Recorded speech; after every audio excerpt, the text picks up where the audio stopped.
Hi, I thought I'd just make this video because it might be of help and interest to anybody that's having to go through what I've just gone through, which is retinal detachment surgery.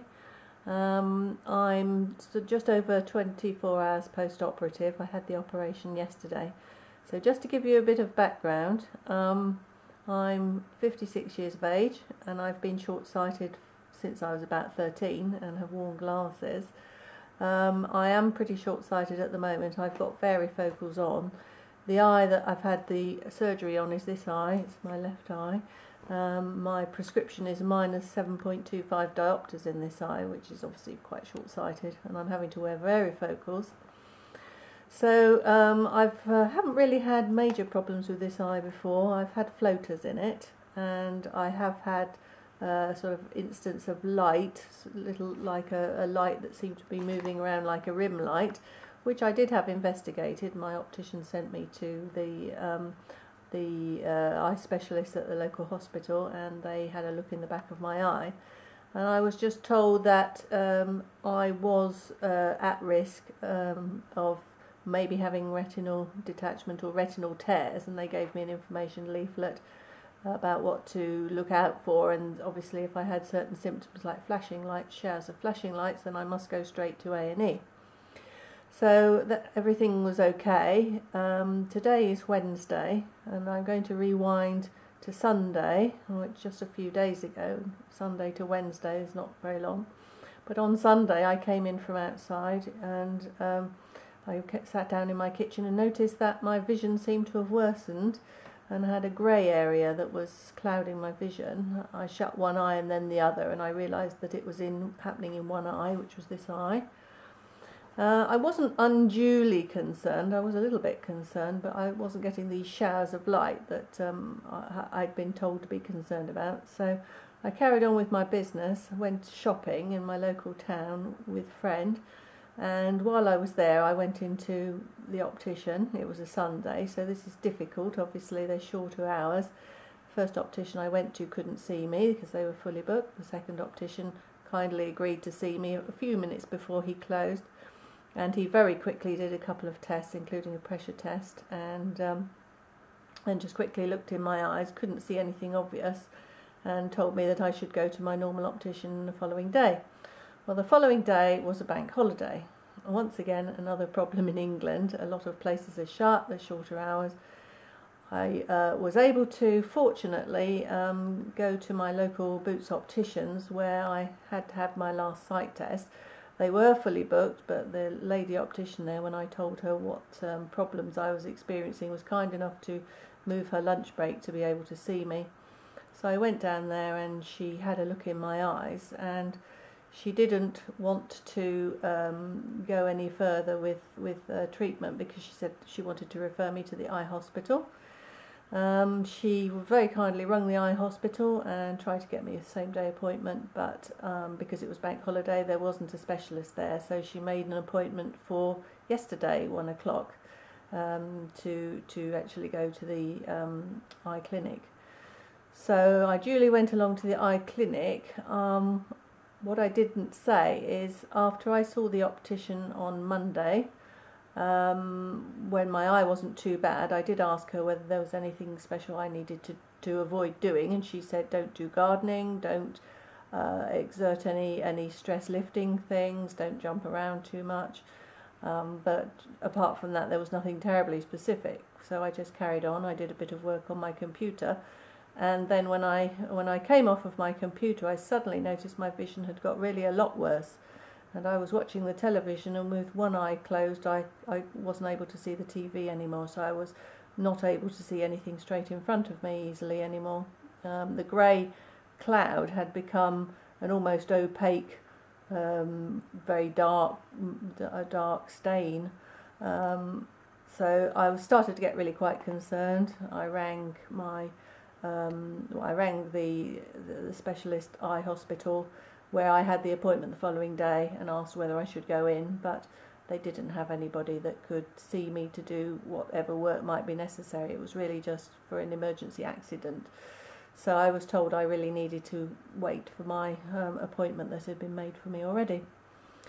So the following day, yesterday, I went in the morning for my 1 o'clock appointment, and I was given, after examination, the rather worrying news that I had a retinal detachment, which is what I rather suspected. Hoped it wasn't, but hoped it was just a tear, but it was a detachment. And all the while that I was actually waiting in the hospital, it was getting worse. What was sort of partially obscuring my vision was moving gradually from nose outwards to the edge of my eye, so I could really only, before I went into surgery, see the very edge of my peripheral vision on my left eye, which, as you could probably imagine, was extremely alarming. It was totally opaque black, so I had almost lost complete vision in that eye.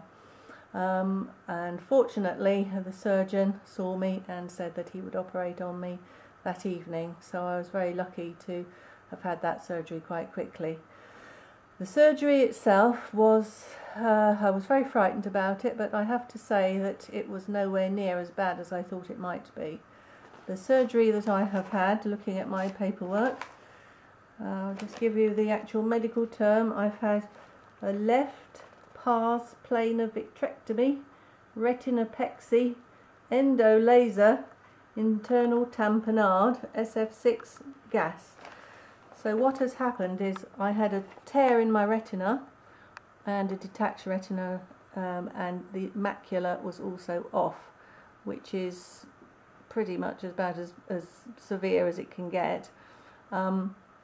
They drained my eye of the vitreous, and they have lasered the tear, and they have inserted a gas bubble which is pushing my retina back into position.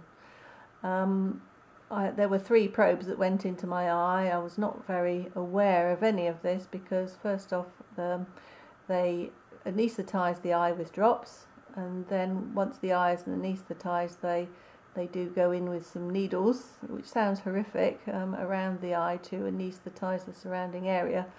But to be perfectly honest with you, that wasn't that bad. So if anybody's very frightened of that sort of thing, I personally didn't find it was any worse than the dentist. After that, my face was covered with a green cloth, and there was a hole, obviously, where the eye that was going to be operated on was able to be seen through by the surgeon. So I wasn't really aware of anything that was going on. I couldn't see out anymore from the eye that was being treated anyway. So once again, I wasn't really aware. I'm just going to take my glasses off so you can see the result of the post-operative treatment. This is the day after treatment. You could probably see where some of the instruments, I don't know which, has gone in just here in the corner of my eye. There is a puncture. I can't see anything else around the rest of my eye. But I know from having looked at various clips on the internet and information that three instruments would have gone into the eye. But once again, as I say, I wasn't aware of anything. I know that my eye was pinned open, but once again, I didn't know that. All I could really feel during the operation was some pressure, and there was a bit of pain. Yes, I did have a little bit of pain, and the surgeon said to me, if you feel any pain, let me know and I will top up the anaesthesia, which he did do. So it was fine, and the pain was nothing like other pain that I've had. It was on a scale of 1 to 10, it was only about 2 or 3. So really, from my point of view, nothing to be overly concerned about. I think the anticipation was actually much worse than the reality, to be perfectly honest. The operation itself probably took, I guess, 30 to 45 minutes, something like that. I was very fortunate to have had a consultant and a specialist surgeon in with me. So after surgery, I had to keep my face pointing. I had to keep my left. Where are we? This cheek. I had to keep this cheek down for 10 minutes while I was in the hospital. The nurse timed me. And then after that I had to face downwards. My head had to look down at the floor for 5 hours till midnight, which is pretty uncomfortable after a while because it really starts to get at your neck. I have to sleep on my right side, and I have a very specific regimen I must follow, 5-day regimen of what's called posturing, which I think is common practice for anyone that's had this kind of gas bubble treatment. I must lie on my right side with my right cheek facing the floor for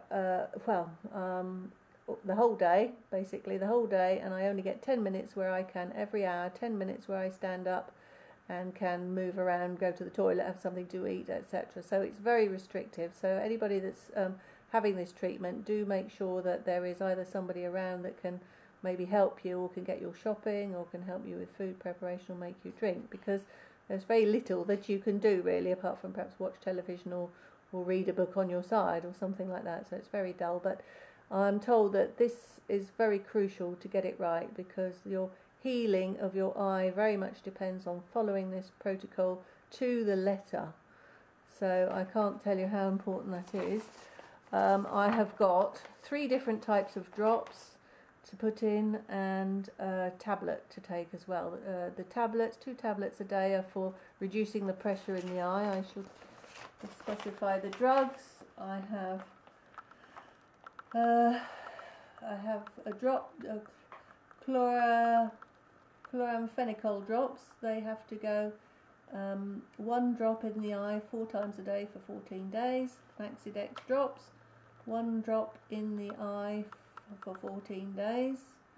1 drop in the eye for 14 days, and then twice daily for 2 weeks. 5.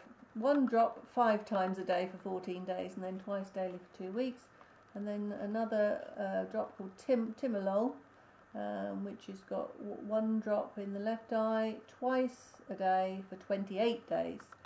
You mustn't touch or rub your eye. Clean it only with cold boiled water. I can wear my own glasses, and I mustn't drive until I've seen again, which at the follow-up appointment, which is 2 weeks. So for the time being, I am really not in much pain at all. Very little discomfort. I did take painkillers last night, post-operatively, in case after the anaesthesia pain came on, but it was fine. So this is day 1. So far, so good.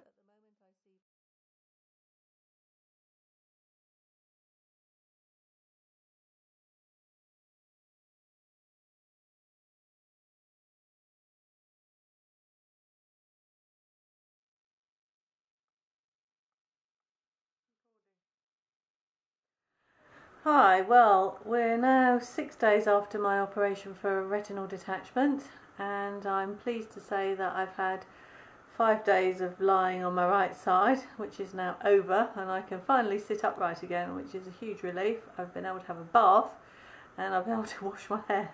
That was one of the worst things, apart from the only 10-minute intervals that I was able to get up in any 1 hour. Fortunately, I haven't been suffering any real pain from the eye. It's been essential to keep a log of all the drops that have to go in. 1 drop is 5 times a day, 1 is 4 times a day, 1 is twice a day, a tablet 2 times a day. So there's a lot to think about. That has got to carry on for another fortnight, with two of the different drops. So it's going to carry on for a while. I've got a follow-up appointment in a couple of weeks' time. It's pretty difficult to actually do anything with one eye, I'm finding. It's hard to assess depth of field because you really only see in 2 dimensions. So I certainly wouldn't be driving a car, that's for sure. I'm just going to show you the state of my eye, which actually doesn't look too bad, I don't think, at all.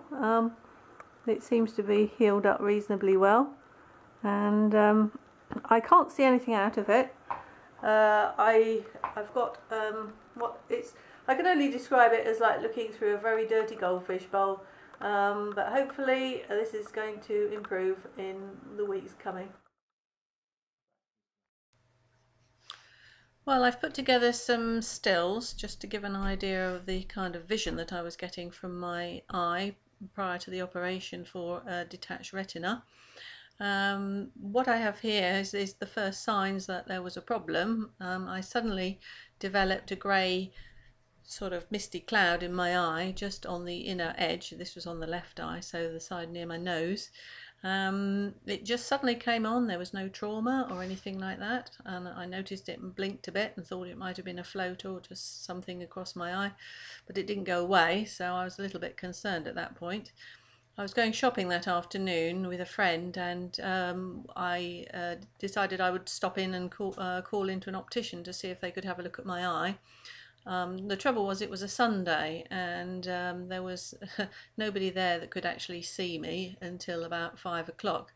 So I noticed this cloud at about 2 o'clock in the afternoon, and by 5 o'clock an optician had a very quick look in my eyes just before they shut and couldn't see anything obvious, but he wasn't looking at the back of my eye. However, he did say if I thought that I was worried at all, I should go to the eye hospital. But it wasn't overly worrying me, and I thought I would make an appointment the following day at the optician where I'd been before and had done my previous sight test. So this started at about 2 o'clock in the afternoon, and it was more or less the same all evening and the following day until I managed to get an appointment the following day at 1 o'clock in the afternoon, early afternoon, and the optician there saw me and had a good look in my eyes. She didn't dilate my pupils to look in the back, but she said to me there was something she could see that shouldn't be there. She didn't want to worry me, but she was going to send me to the eye hospital. So she left me waiting while she made a phone call to try and see if she could fix an appointment for me. But unfortunately, she came back saying that there were no specialists in the back of the eye to actually look at me, being a bank holiday Monday, as it was, just to make life more complicated. But she had made an appointment for the following day, which was a working day. That was the Tuesday. So I had a brief word with her about what to avoid. That was like jumping up and down, exercise, too much bending down, doing gardening, heavy lifting. So I walked home and just sat at my computer for an hour or two. And then when I got up later that afternoon and came downstairs, I noticed my vision had suddenly worsened very quickly. And I had what looked like a bit like a blood stain across my eye. It was sort of slightly reddish tinged, which made me think it was blood. Semi-transparent in some places, a bit like an ink blot, really. And I think now, in retrospect, this was probably when the macula was starting to detach, because there was a sudden worsening of my vision. And then this went on to get worse during the evening. In fact, it was getting to the point where I actually rang the hospital to ask whether I should come in. But I was actually given the same sort of message to say that there was nobody there that could really do anything with the back of the eye, and that I should keep to my appointment the following day. So moving on to the following day, the image that you see here is roughly how it was by the time I got to the hospital. The patch had really turned dense black. There was a little bit of vision above and below it, but it was reaching to halfway across my vision at this point. So this was at about 1 o'clock on the Tuesday, and then as the afternoon wore on, it moved further to the other side of my eye, so it moved further to the left, and more of my vision was starting to be lost. When I moved my eyes left and right, this dark patch did move with my eyes, so if I looked to the right, the patch also moved to the right, and if I moved eyes to the left, then once again it went to the left, so it did move around. So this next still is how it was starting to get mid-afternoon, after I'd seen the vitreoretinal surgeon, and he told me that they were going to operate that afternoon. And by the time I went into theatre, all I could really see out of my left eye was just a tiny patch of vision on the very far left. The rest of the eye was just seeing completely black. So that was a very scary time, and I was absolutely petrified, I have to say. After I was operated on, this is the kind of vision that I was getting through the gas bubble that was in my eye, because I had this gas tamponade put in.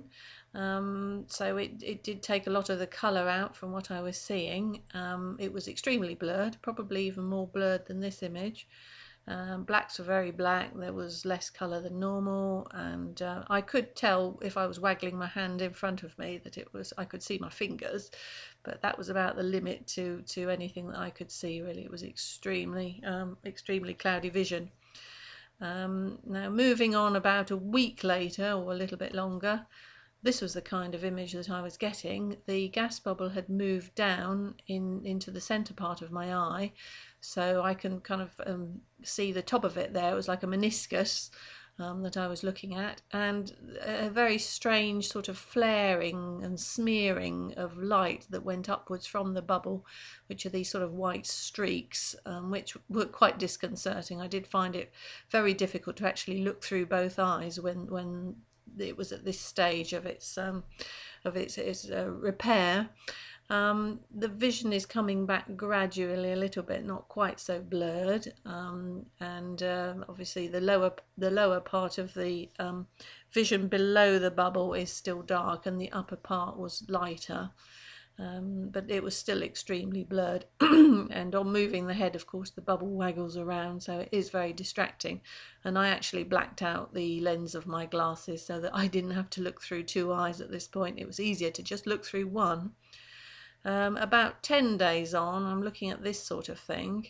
The bubble has sunk further down in the vision, so you're almost looking into it now, a bit like a dark pool.